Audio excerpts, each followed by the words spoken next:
Hello guys, learning for learner में आपके साथ है गुलाम मुर्तज़ा। उम्मीद है कि आप सब खैरियत से होंगे। तो आज हाज़िर है एक नए टॉपिक के साथ और आज का हमारा टॉपिक होने वाला है शॉर्टकट डिस्टिलेशन मेथड। तो चलिए देखते हैं किस तरह से ये शॉर्टकट डिस्टिलेशन मेथड जो वर्क करता है फॉर द डिस्टिलेशन और उसके क्या बेनिफिट्स हैं और उसके क्या प्रोसीजर है। टॉपिक स्टार्ट होने से पहले न्यू यूज़र से गुजारिश है कि please subscribe my channel and click the icon button for upcoming new videos और वीडियो को लाइक और अपना फीडबैक कमेंट में ज़रूर दें ताकि मैं अपनी आने वाली न्यू वीडियोस को ज़्यादा से ज़्यादा बेहतर कर सकूं। तो डिस्टिलेशन शॉर्टकट डिस्टिलेशन मेथड जो हमारे पास है वो this is the method provide only approximate results. ये जो हमारे पास डिस्टिलेशन मेथड है वो हमें सिर्फ अप्रॉक्सीमेट रिजल्ट देता है। For this reason the results are reliable only for the ideal system. इसके जो रिज़ल्ट्स हैं वो आइडियल सिस्टम के लिए ही रिलायबल हैं। ये इसलिए हम यूज़ करते हैं ताकि हमें एक थोड़े से डेटा में हमें बहुत सारी जो दूसरा डेटा है वो हम क्रिएट कर सकें विद अप्रॉक्सीमेट रिजल्ट्स, ताकि हमें अंदाज़ा हो जाए जो हम जो कर रहे हैं वो उसके लगभग ही होगा जो हमें चाहिए। ठीक है, तो उसके लिए ये कैलकुलेशंस के लिए यूज़ होता है। वेरी इफ़ेक्टिव और बहुत ही इजीली इसको हम सिमुलेट कर सकते हैं। उसके बाद हमारे पास आता है information that must be specified are as follows. तो सबसे पहले हमारे पास पहला पॉइंट है द वेपर और liquid quality of the top product. हमारे पास जो टॉप प्रोडक्ट होगी उसमें हमारे पास कौन सा हमारे पास होनी चाहिए, वेपर और लिक्विड। उसके बाद हमारे पास सेकंड पॉइंट है हमारे पास द लाइट की component and composition in the bottom product. Means हमारे पास जो मेन लाइट कंपोनेंट है उसकी composition in the bottom product क्या होनी चाहिए।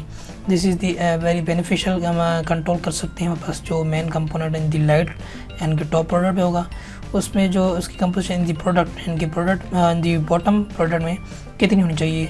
जितनी बॉटम प्रोडक्ट में टॉप प्रोडक्ट की क्वालिटी कम होगी इतना ही बेटर है कि इतना ही अच्छा है कि हमारे पास जो टॉप में जो हमारे पास प्रोडक्ट होगी लाइट कंपोनेंट्स की वो ज़्यादा होगी। इसी तरह से हमें स्पेसिफाई करना होगा हैवी की कंपोनेंट और उसकी composition in the distillate means top product में। मतलब अगर जो हमारे पास हेवी कंपोनेंट है उसको हमें इसको होना चाहिए इन दी बॉटम। तो अगर वो कुछ इसके जो फ्रैक्शंस हैं अगर टॉप में चले जाते हैं तो वो कितने होने चाहिए। जितने कम होंगे इन दी टॉप में हेवी कंपोनेंट्स के उतना ही बेटर होगा कि हमारे पास हेवी जो की कंपोनेंट है इन दी बॉटम वो हमें ज़्यादा से ज़्यादा मिले, ज़्यादा परसेंट मिले। ठीक है, उसके बाद हमारे पास रिक्वायर्ड होगा कि द कंडेंसर प्रेशर हमें रिक्वायर्ड होगा और उसके बाद रिबॉयलर का प्रेशर और उसके लास्ट पॉइंट है हमारे पास एक्सटर्नल रिफ्लक्स रेशो। सो ये हमें चाहिए होंगे एक शॉर्टकट डिस्टिलेशन मेथड को हल करने के लिए। तो सबसे पहले एक एग्जांपल देख लेते हैं जिसको आज हम हल करने वाले हैं। इन चीज़ों को देखते हुए किस तरह से हल होगा एग्जांपल देखते हैं सबसे पहले हम। तो आज की एग्जाम्पल हमारे पास है 100 kilo moles of mixture containing 10, 20, 30 and 40 mole % of propane and butane and N pentane and N hexane. ठीक है, तो हमारे पास मोलर फ्लो गिवन है एक मिक्सचर का जिसमें हमारे पास कंपोजिशन गिवन है। देयर आर 4 कंपोनेंट्स हमारे पास गिवन है। उसके बाद कहता है कि preheated to 80% liquid fraction. उसको हमने हीट करना है to the 80% liquid fraction. Means हमारे पास जो वेपर फ्रैक्शन होगा वो हमारे पास होगा 20% and separated in the distillation tower. उसमें हमें सेपरेटर यूज़ करना है डिस्टिलेशन टावर जिसमें हम उनको सेपरेट करेंगे। ठीक है, the mole fraction of N butane in the bottom product is 0.05। So यहाँ पर हमारे पास जो है लाइट की कंपोनेंट जो हमारे पास यहाँ पर गिवन है वो है एन ब्यूटेन है जिसकी बॉटम में जो मोल फ्रैक्शन वो गिवन है 0.05। वेरेज हमारे पास एन पेंटेन है वो भी हमारे पास गिवन है। ये जो हमारे पास है हेवी कंपोनेंट है उसकी जो है डिस्टिलेट में कंपोजिशन गिवन है। ठीक है, कहता है कि using the Fenske Underwood Gilliland method. So ये मेथड इसको हम शॉर्टकट डिस्टिलेशन मेथड भी कहते हैं। एक ही मेथड है, so don't be confuse with this. Calculate, उसके बाद कहते हैं calculate the minimum reflux ratio, हमें मिनिमम रिफ्लक्स रेशो कैलकुलेट करना है, and the minimum number of theoretical stage needed. तो हमें यहाँ पर पहले सबसे पहले हमें दो चीज़ें जो कैलकुलेट करनी है। उसके बाद कहता है कि assuming reflux ratio 1.5 times higher than the minimum reflux ratio. So हमारे पास जो एक्सटर्नल रिफ्लक्स रेशो होगा वो हायर होगा 1.5 times than the minimum reflux ratio होगी, ठीक है। उसके बाद क्या करना है, calculate the actual number of trays, optimal feed stage, condenser and reboiler temperature and distribution of non key component into the distillate and the bottom. जो हमने की कंपोनेंट ले ली थी उसके बाद जो हमारे बकाया रहते हैं these are called non key components in the distillate and the bottom, okay. उसके बाद कहता है कि consider a uniform pressure in the column of 700 kilo pascals. So हमारे पास एक यूनिफॉर्म प्रेशर हमारे पास गिवन है और डेटा हमारे पास गिवन है। तो चलिए इसको हल करते देखते हैं इसको किस तरह से हम सिमुलेशन में एस्पेनाइसिस में सॉल्व करते हैं। तो आ चुके हैं हम एस्पेनाइसिस में। सबसे पहले हमारे पास काम होता है कंपोनेंट्स को ऐड करना, और सबसे पहले यहाँ से ऐड कर लेते हैं। हमारे पास एक प्रोपीन है, उसके बाद हमारे पास गिवन है, उसके बाद एन ब्यूटेन, उसके बाद हमारे पास एन पेंटेन और उसके बाद है एन हेक्सेन, ओके। सो हमारे पास 4 कंपोनेंट आ गए। उसके बाद हमारे पास सेकंड ऑप्शन होता है फिलेट पैकेज का सिलेक्शन। उसके बाद सबसे पहले हमारे पास जो हम यूज़ करने वाले आज वो भी same as Peng Robinson use करने वाले हैं। उसके बाद हम आ जाते हैं सिमुलेशन में, ओके। इसको मैं फ़िलहाल कर देता हूँ बंद। तो सबसे पहले हमारे पास एक फीड होनी चाहिए, मटेरियल स्टीम। यहाँ से हम एक उठा लेते हैं, this is the material steam. Double click करने में उसके बाद यहाँ पे हम इसको नेम दे देते हैं, this is the feed, okay. और उसका हमारे पास टेम्परेचर गिवन है हमारे पास 25 सेंटीग्रेड, और उसके बाद प्रेशर जो है इसका वो है 700 किलो पास्कल्स, और मोल ऑफ फ्लो हमारे पास गिवन है 100 kilo moles per hour, okay.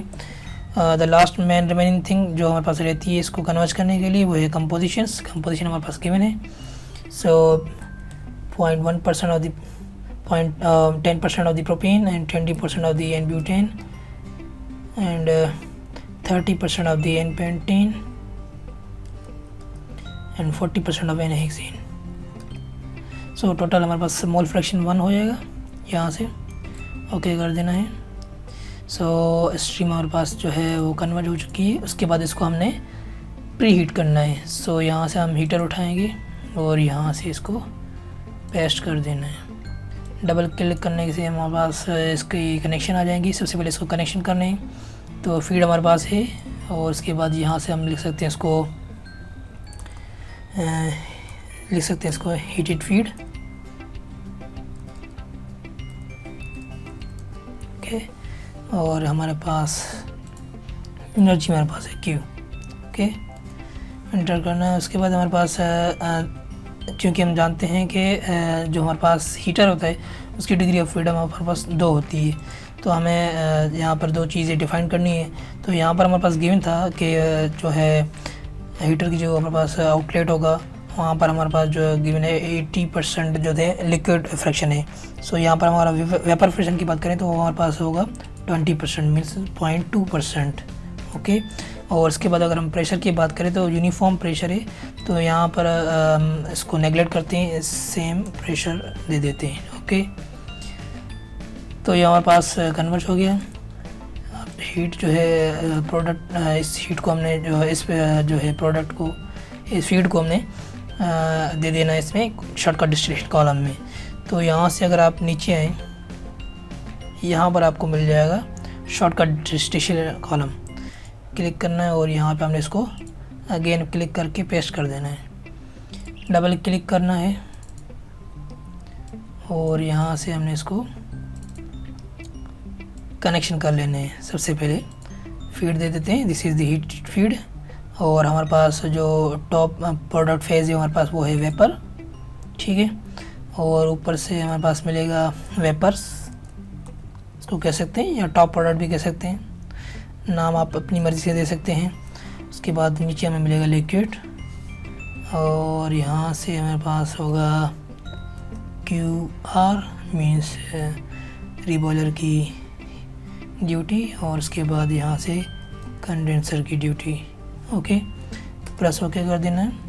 Now it is saying that unknown की कंपोनेंट्स। अब हमें अननोन की कंपोनेंट, हमने की कंपोनेंट दे देने, उसके लिए हमें हमारे पास यहाँ पे ऑप्शन है पैरामीटर्स। पैरामीटर्स में आ जाना है और यहाँ से जो रिमेनिंग डेटा है यहाँ पे हमने पुट कर देना है। सबसे पहले यहाँ पे कह रहा है कि कंपोनेंट्स का ये है टैब, इसमें कहता है कि लाइट की कंपोनेंट इन दी बॉटम। सो हमारे पास जो लाइट की कंपोनेंट था एन ब्यूटेन, वो इसकी जो बॉटम में है मोल फ्रैक्शन वो हमें यहाँ पे दे देने हैं। तो हमारे पास था 0.05, ठीक है।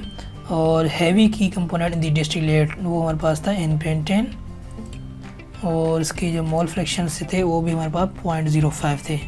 ओके, उसके बाद प्रेशर की बात करें तो condenser pressure and reboiler pressure is given के हमारे पास एक यूनिफॉर्म प्रेशर है, तो यहाँ पर भी हम सेम दे देंगे। यहाँ पर हमारे पास था 700 किलो पास्कल्स, और रीबॉयलर का प्रेशर भी हमारे पास है 700 किलो पास्कल्स। ओके, तो यहाँ पर देखें तो हमारे पास जो मिनिमम रिफ्लेक्स रेशो है वो कैलकुलेट हो गया है, ठीक है। और हमें यहाँ पर दे देना है एक्सटर्नल रिफ्लेक्स रेशो, जो हमारे पास गिवन नहीं है। तो अगर आपने क्वेश्चन में देखा हो तो कहता है कि जो हमारा मिनिमम रिफ्लेक्स रेशो है गिवन है, तो उसका जो हमारे पास एक्सटर्नल रिफ्लेक्स रेशो है वो ग्रेटर है 1.5 times higher than the minimum reflex ratio. So अगर यहाँ पर हम कैलकुलेट करें, अगर हमें कैलकुलेटर की नीड होगी, तो सबसे पहले मैं कैलकुलेटर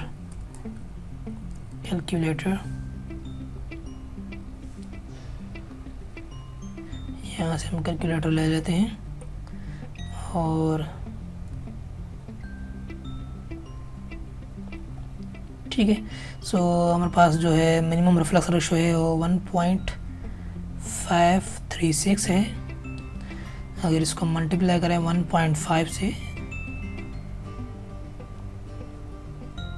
तो हमारे पास आंसर आता है 2.304।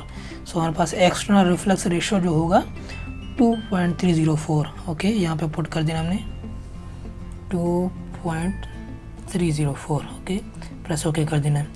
तो यहाँ पर हमारे पास सिमुलेशन हो चुकी है, कन्वर्ज हो चुका है हमारे पास शॉर्ट डेस्टिनेशन कॉलम, और उसके बाद यहाँ से मैंने इसको बंद कर देना है। तो यहाँ आप देख सकते हैं नीचे। ओके, मैं इनको थोड़ा सा अलग कर लेता हूँ ताकि क्लियर नज़र आए। ओके, तो हमारे पास देख लेते हैं हमारे पास किन किन चीज़ों की कौन कौन सी चीज़ें हमें कैलकुलेट करनी थी, फिर हम इसको देखते हैं हमारे पास क्या क्या डेटा गिवन है। तो सबसे पहले हमारे पास कैलकुलेट करना है मिनिमम रिफ्लेक्स रेशो, जो हमारे पास कैलकुलेट हो चुका है, ठीक है। जो हमारे पास हुआ था 1.536, वो हमारे पास मिनिमम रिफ्लेक्स रेशो था। फिर हमने इसको जो है एक्सटर्नल रिफ्लेक्स रेशो जो है हमारे पास 1.5 टाइम्स हायर देन था, तो हमने वो भी ले लिया है। उसके बाद कहता है कि यहाँ पर है minimum number of theoretical stage needed. यहाँ हमारे पास है एक नंबर 1 ये चीज़ हो गई, मालूम करनी है अभी। एक्चुअल नंबर ऑफ ट्रेस, उसके बाद optimal feed stage, condenser and reboiler temperature and distribution of non key component and the into distillation and bottoms. तो ये चीज़ें हम ये सारी चीज़ें हमें कैलकुलेट करनी है। देखते हैं यहाँ पे हमें ये चीज़ें कहाँ पर मिलती हैं। तो यहाँ से आप जस्ट डबल क्लिक करना है और यहाँ से आ जाना है परफॉर्मेंस में। तो यहाँ पर आप देख सकते हैं मिनिमम नंबर ऑफ ट्रेस हमारे पास गिवन है 5.651। दीज आर द थ्योरेटिकल्स, और ये एक्यूरेट डेटा नहीं है, this is the approximate results, ठीक है। और उसके बाद एक्चुअल नंबर ऑफ ट्रेज हमारे पास आ गई हैं, और उसके बाद ऑप्टिमल स्टेज फीड स्टेज भी यहाँ पर गिवन है 6.11 स्टेज हमारे पास होगी। उसके बाद कंडेंसर का टेम्परेचर और रीबॉयलर का टेम्परेचर भी हमारे पास आ चुका है, ठीक है। और यहाँ पर हमारे पास अदर डेटा भी आ चुका है। उसके बाद था कंपोजिशंस हमारे पास थी बॉटम और टॉप प्रोडक्ट की, यहाँ से कंपोजिशन में आके यहाँ पर देख सकते हैं नॉन की कंपोनेंट्स की हमारे पास, ठीक है। तो जो नॉन की कंपोनेंट्स हैं उनकी हमारे पास यहाँ पे देख सकते हैं वेपर में मींस डिस्टिलेट में 3 यहाँ पर इसकी ये है पर कंपोजिशंस, वेयर इज़ लिक्विड की हमारे पास बॉटम प्रोडक्ट की यहाँ पर जो है कंपोजिशंस ये गिवन है। ठीक है। तो आज का ये छोटा सा ये लेक्चर था आपके लिए, बहुत ही इम्पोर्टेंट है for those who are going to work on the distribution column, और डेटा कम होने की वजह से वो उसको हल नहीं कर पाते, उनके लिए ये बहुत ही मुफीद सब्जेक्ट है।